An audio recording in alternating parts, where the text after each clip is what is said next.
With so much happening in Washington, we're working for you to get answers to your questions by talking to members of Congress. Today, Congressman Joaquin Castro held a town hall to hear directly from San Antonians. News 4 San Antonio's Phil Sterling with that story.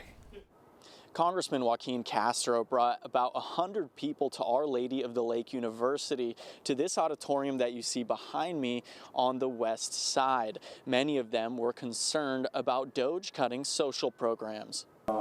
Let me tell you one of the first things I did when the president's term started. The auditorium packed. So I'm very concerned about everything that is going on right now.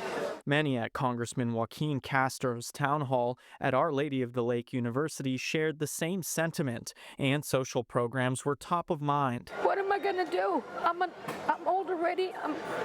I'm handicapped. I'm gonna have to get back to work, which I've always worked all my life, but medical issues right now are a barrier.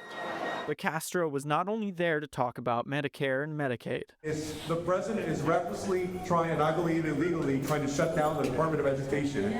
He spoke about layoffs at the VA administration and shared some personal views. If we could build an infrastructure of opportunity for people, great schools and universities, a strong healthcare system so that when people get sick, they can afford to see the doctor. Kyle Sinclair, the vice chair of the Republican Party of Bexar County, says he was barred from speaking, but says much of the talks around social programs is fear-mongering. I have videos, and it's very credible that President Trump is not going to cut tech for Medicare or Medicaid.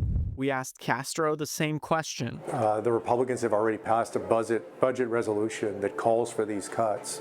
So I think people, they're right to be concerned and be afraid of that.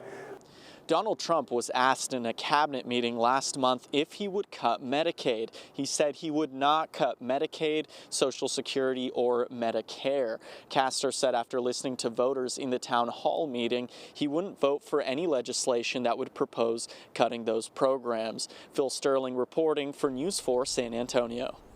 And we sat down with Republican Rep Chip Roy from Texas. He's generally fiscally conservative. Roy says he's on board with Republican leadership and President Trump in moving forward with a clean stopgap bill that would freeze spending while avoiding cuts for variables.